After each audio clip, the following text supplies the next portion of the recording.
తెలంగాణ రాష్ట్ర ప్రభుత్వం తరఫున హైదరాబాద్ నడిబొడ్డున ఎల్బీ స్టేడియంలో క్రిస్మస్ పండుగ కార్యక్రమాన్ని ఏర్పాటు చేసి ఈ కార్యక్రమానికి నాతో పాటు మంత్రివర్గ సహచరులను,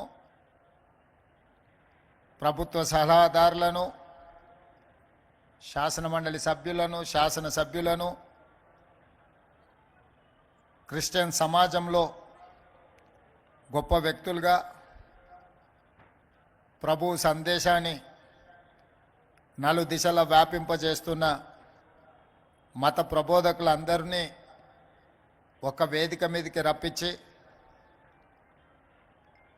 వేలాది మంది భక్తుల మధ్యన ఈ కార్యక్రమాన్ని ఏర్పాటు చేసినందుకు నిర్వాహకులందరికీ మనస్ఫూర్తిగా క్రిస్మస్ శుభాకాంక్షలు తెలియజేస్తున్నా.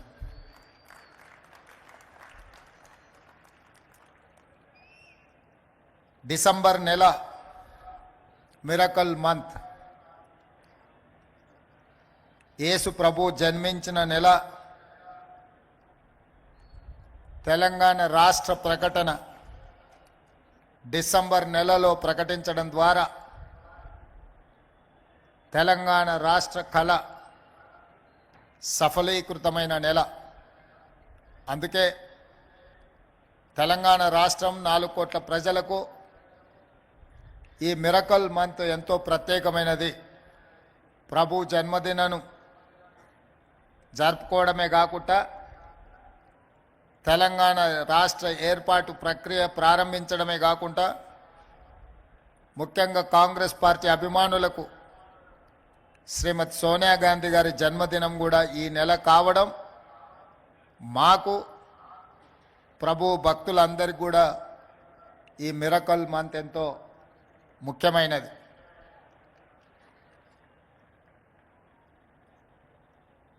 క్రిస్టియన్ సమాజం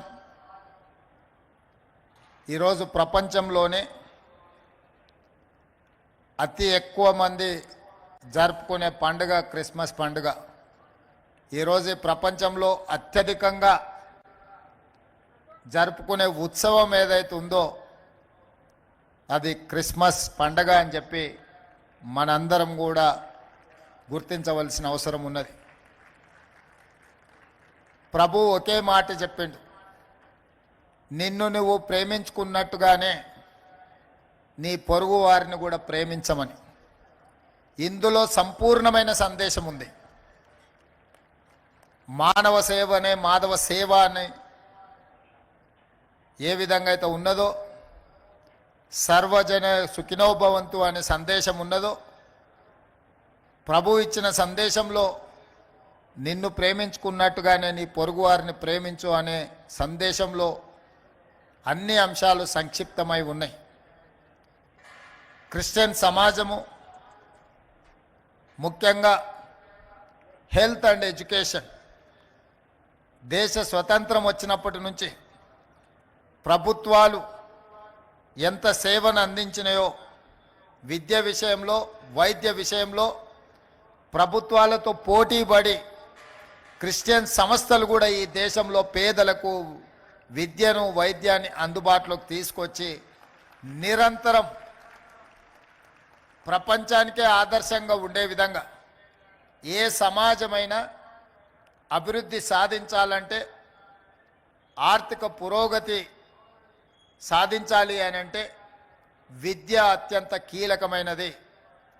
ఈరోజు మీరు ఎక్కడికి వెళ్ళినా, ఏ ప్రాంతానికి వెళ్ళినా క్రిస్టియన్ ఎడ్యుకేషనల్ సొసైటీస్ అందిస్తున్న సేవను ప్రభుత్వంతో పోటీపడి అందిస్తున్న కొన్ని సందర్భాలలో ప్రభుత్వంలో ఉండే విద్యా సంస్థల కంటే కూడా క్రిస్టియన్ సంస్థలు నిర్వహిస్తున్న విద్యా సంస్థలు నాణ్యమైన విద్యను అందిస్తున్నది. నిష్ణాతులైన విద్యార్థులను ఒక బాధ్యత గల పౌరులుగా తీర్చిదిద్ది ఈ సమాజ నిర్మాణంలో వారు భాగస్వాములై ఆదర్శంగా నిలబడ్డారు.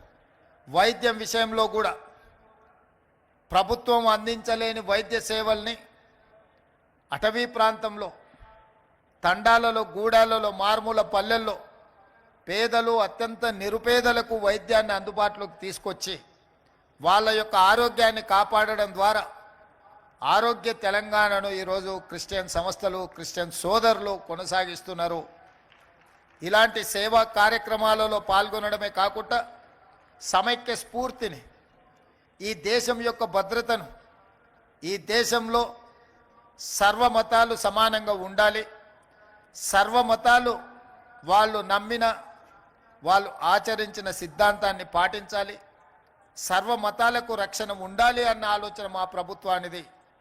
ఎవరు ఏ మతాన్ని విశ్వసించినా, ఎవరు ఏ మతాన్ని ఆచరించినా, ఎవరికి వారు వారి మతాన్ని వారు ప్రచారం చేసుకున్నా ఎలాంటి ఇబ్బందులు లేకుండా మన రాష్ట్ర ప్రభుత్వం సంపూర్ణమైన రక్షణ కల్పిస్తుంది అని చెప్పి నేను ఈ సందర్భంగా తెలియజేయదలుచుకున్నా. ఎవరు కూడా ఇంకొక మతానికో ఇంకొక మతాన్ని ఆచరిస్తున్న వ్యక్తులకో కుటుంబాలకో వ్యతిరేకంగానో అభ్యంతరకరంగానో మాట్లాడడం తెలంగాణ రాష్ట్రంలో ప్రభుత్వము నిషేధించింది. ప్రభుత్వం అలాంటి చర్యలను సమర్థించదు. ఎవరికి వారు వారి యొక్క విశ్వాసాన్ని ఆచరణ రూపంలో వాళ్ళు వాళ్ళ మతాన్ని ఆచరించవచ్చు. అందుకే ఈరోజు తెలంగాణ రాష్ట్ర ప్రభుత్వం ఈ క్రిస్మస్ పండుగను అధికారిక పండుగ తెలంగాణ రాష్ట్రం మొత్తం నిర్వహిస్తున్నది. ఇది మా ప్రభుత్వం బాధ్యత. మా ప్రభుత్వ ఏర్పాటు ప్రక్రియలో మీ అందరి సహకారం, చాలామంది మత పెద్దలు ఆశీర్వదించి, నేను ఆనాడు చాలా చర్చులకు చాలా విద్యా సంస్థలకు వెళ్ళి ప్రత్యేకంగా కలిసి వాళ్ళ నుంచి హామీనే కాదు ఆశీర్వాదం కూడా తీసుకొని ఎన్నికల ప్రక్రియలో పాల్గొన్నాను. ఈరోజు అందుకే ప్రభుత్వ పరంగా చారిత్రాత్మకమైన చర్చులను పునర్నిర్మాణంలో కానీ వాటిని అభివృద్ధి పరచడంలో కానీ రాష్ట్ర ప్రభుత్వం ప్రత్యేకమైన శ్రద్ధను తీసుకొని ఈ కార్యక్రమాలను అన్నిటిని కూడా కొనసాగించడం జరుగుతుంది. అదేవిధంగా ఈరోజు ప్రభుత్వం వైపు నుంచి మీకు స్పష్టమైన అంశాన్ని ప్రస్తావించదలుచుకున్నాను. 100% తెలంగాణ రాష్ట్రంలో మీకు రక్షణ కల్పించబడుతుంది. దళిత క్రిస్టియన్ సోదరుల యొక్క అభివృద్ధి కోసం, సంక్షేమం కోసం ప్రత్యేకమైన కార్యక్రమాలను మన ప్రభుత్వం తీసుకుంటుంది. ఈరోజు పేదలకు 200 యూనిట్లు ఉచిత కరెంటుని ఇస్తున్నామంటే నిజమైన నిరుపేదలకు, పేదవాళ్ళకి ప్రభుత్వం ఈ పథకాన్ని అందుబాటులోకి తీసుకొచ్చిందంటే మా క్రిస్టియన్ సోదరులకు అత్యధికంగా ఇది ఉపయోగపడుతుంది. అదేవిధంగా 500 రూపాయలకి ఈరోజు సిలిండర్ ఇస్తున్నాము అంటే మా నిరుపేదలకు, ముఖ్యంగా మా దళిత క్రిస్టియన్ సోదరులకు, మా గిరిజన క్రిస్టియన్ సోదరులకు, పేదలకు అందరికీ కూడా ఈ పథకం ఉపయోగపడుతుంది. ఈరోజు ఫీజు రియంబర్స్మెంట్ కావచ్చు, లేదా ప్రభుత్వ నియామకాలను రిజర్వేషన్లను అమలు చేసి ఈరోజు 55,000 ప్రభుత్వ ఉద్యోగ నియామకాలు చేపట్టినమంటే ఎంతోమంది మా మిత్రులకు ఇది ప్రయోజనం చేకూర్చింది. అదేవిధంగా రాష్ట్ర ప్రభుత్వం ఇంకా సంక్షేమ పథకాలను తొందరలోనే ఇందిరమ్మ ఇండ్లను పొంగులేటి శ్రీనివాసరెడ్డి గారు ఈ వేదిక మీద ఉన్నారు. సంక్రాంతి తర్వాత ప్రతి పేదవాడికి ఇల్లుని ఇవ్వాలి అన్న ఆలోచన, ముఖ్యంగా ఇందిరమ్మ ఇండ్ల పంపకాలలో నిరుపేదలైన దళితులు, అదేవిధంగా దళిత క్రిస్టియన్స్కి అత్యధికంగా లబ్ధి చేకూర్చే కార్యక్రమం, ప్రతి పేదవాడికి 5 లక్షల రూపాయలు ఇల్లు కట్టుకోవడానికి మన ప్రభుత్వం ఉచితంగా ఈ పథకాన్ని అమలు చేస్తుంది. ఈ విధంగా అన్ని విషయాలలో పేదల కోసం అమలు చేసే సంక్షేమ పథకాలు అత్యధికంగా మా క్రిస్టియన్ సోదరులకు చేకూర్చే విధంగా ప్రభుత్వంలో కూడా వాళ్ళని భాగస్వాములను చెయ్యాలని, భవిష్యత్తులో పార్టీలో కూడా మా పిసిసి అధ్యక్షుడు మహేష్ కుమార్ గౌడ్ గారు ఉన్నారు. వారికి ముఖ్యమంత్రిగా, కాంగ్రెస్ పార్టీ అధ్యక్షుడికి నా విజ్ఞప్తి, మీరు ఏర్పాటు చేయబోయే పిసిసి కార్యవర్గంలో ఖచ్చితంగా క్రిస్టియన్ సమాజానికి సముచితమైన స్థానాన్ని, హోదాలను కల్పించి పార్టీలో వాళ్ళ భాగస్వామ్యము, వాళ్ళ కోట, వాళ్ళ హక్కు వాళ్ళ కోసం కేటాయించాలి. వాళ్ళు అడిగినా అడగకపోయినా అది మీ బాధ్యత, నా బాధ్యత.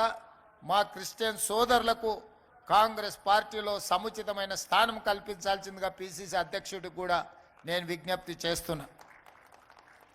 పెద్దలందరికీ నా విజ్ఞప్తి, మండల స్థాయిలో కానీ, నియోజకవర్గ స్థాయిలో కానీ, జిల్లా స్థాయిలో కానీ, రాష్ట్ర స్థాయిలో కానీ మీ తరఫున ఏమైనా సూచనలు ఉంటే, క్రియాశీలకంగా పార్టీ కార్యక్రమాలలో పాల్గొనే వాళ్ళు ఉంటే వారి వివరాలను పిసిసి అధ్యక్షుడు మహేష్ కుమార్ గౌడ్ గారికి అందించండి. తప్పకుండా వారికి పార్టీలో సముచితమైన స్థానాన్ని కల్పించే బాధ్యత వారు తీసుకుంటారు. అదేవిధంగా ప్రభుత్వంలో కూడా సముచితమైన బాధ్యత కల్పించడానికి మీ వైపు నుంచి ఉన్న సూచనలు కూడా మా దృష్టికి తీసుకురండి. తప్పకుండా వాళ్ళను ప్రభుత్వంలో భాగస్వాములను చేసే బాధ్యత నేను తీసుకుంటాను. అదేవిధంగా ఈరోజు సంక్షేమ పథకాలకు సంబంధించి కూడా ఈరోజు పేదలకు ఇచ్చే ఏ సంక్షేమ పథకమైనా మీ కోటా మీ వాటా మీకు చేకూర్చే విధంగా ప్రభుత్వం యొక్క కార్యాచరణ ఉంటుంది. ప్రభుత్వం ఈరోజు ఈ పండుగను ఒక మంచి వాతావరణంలో ఏర్పాటు చేసింది. భవిష్యత్తులో ఇది కొనసాగుతుంది. ఈ ప్రభుత్వం మీది, ఈ ప్రభుత్వం పేదలది, ఈ ప్రభుత్వం సర్వమతాలను సమానంగా చూసే ప్రభుత్వం. మీ అందరికీ మరొక్కసారి వేదిక మీద ఉన్న పెద్దలకు అందరికీ కూడా మరొకసారి క్రిస్మస్ శుభాకాంక్షలు తెలియజేస్తూ మీ అందరి దగ్గర సెలవు తీసుకుంటున్నా. ధన్యవాదాలు మిత్రులారా.